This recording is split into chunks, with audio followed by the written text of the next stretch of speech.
Olá, crianças! Voltei, vamos à nossa aula de hoje. Página 13, Manual do Aluno. Nós iremos tratar agora de um assunto muito comum, ainda mais nessa época de pandemia, que nós estamos isolados em casa.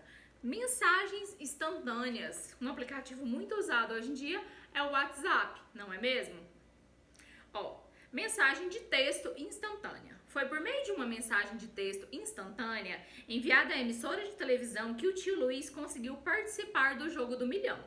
O WhatsApp é um aplicativo muito popular de troca de mensagens multimídia, as quais são enviadas de uma pessoa a outra por meio de seus smartphones. A vantagem desse tipo de mensagem é que ela é rápida. Você já enviou uma mensagem de texto por meio do WhatsApp para alguém?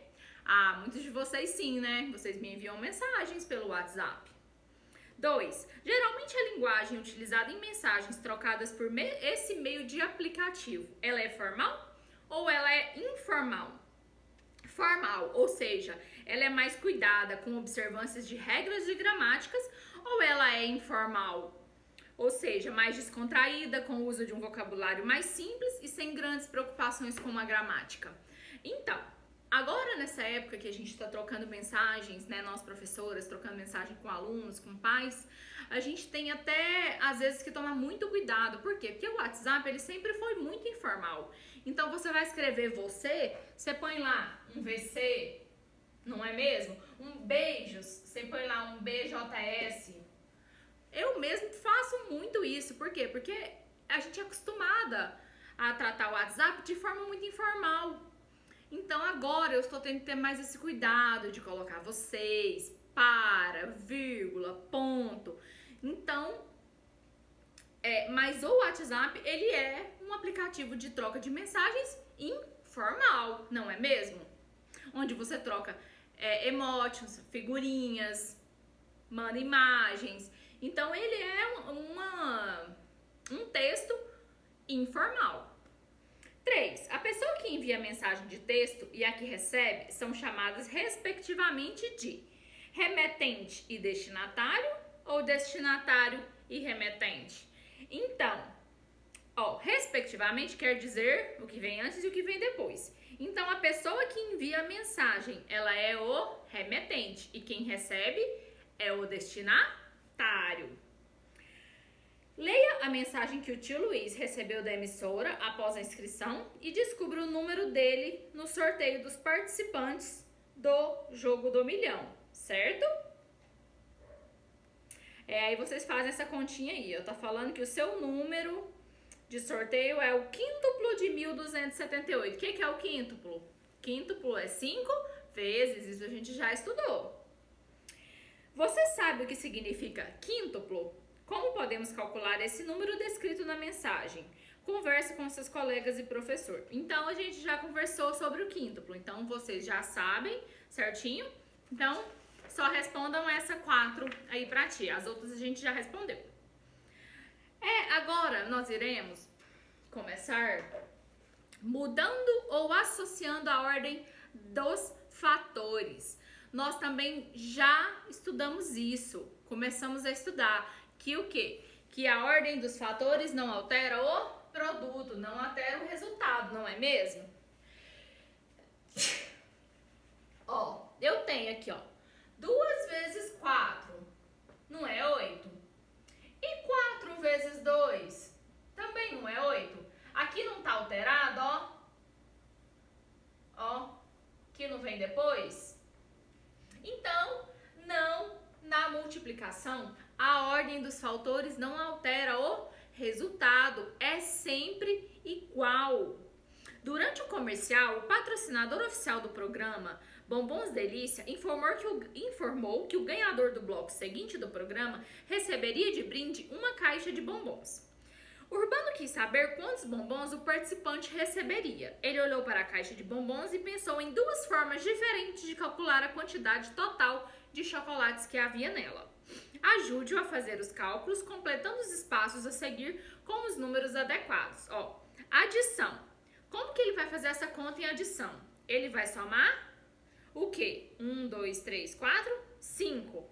Então, ele vai somar 5 mais 5 mais 5 mais 5 mais 5. para obter um resultado. E na multiplicação, ele vai fazer quanto? Ele vai contar quantos tem assim e multiplicar por quantos tem assim, não é mesmo?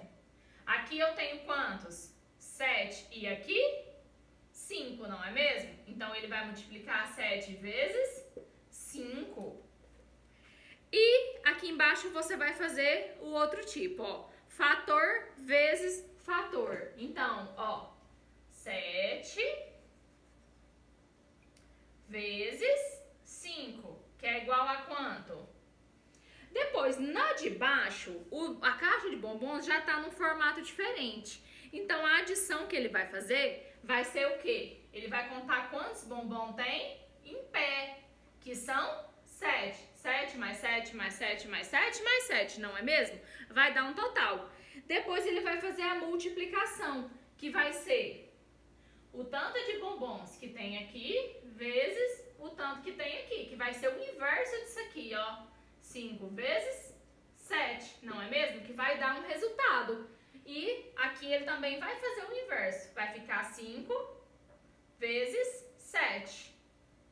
Vocês irão perceber que nas duas formas o resultado será o mesmo. A caixa de bombons na vertical ou a caixa de bombons na horizontal, na vertical ou na horizontal, ela tem a mesma quantidade de bombons, só que calculando de formas diferentes. Foi igual eu expliquei para vocês aqui do 2 vezes 4 ou do 4 vezes 2, que é o mesmo resultado. 2. O que você observou nas duas maneiras utilizadas para encontrar o total de bombons? O que você observou? Que chega ao mesmo resultado, não é mesmo? Igual eu te explicou aqui agora. As duas maneiras chegam ao mesmo resultado. Na multiplicação, a ordem em que multiplicamos os fatores não altera o produto. Página 15. Finalmente, o patrocinador Bombons Delícia resolveu anunciar o prêmio da primeira rodada de perguntas. 2 pacotes grandes contendo 7 caixas com 5 bombons em cada. Então, aí agora, ó.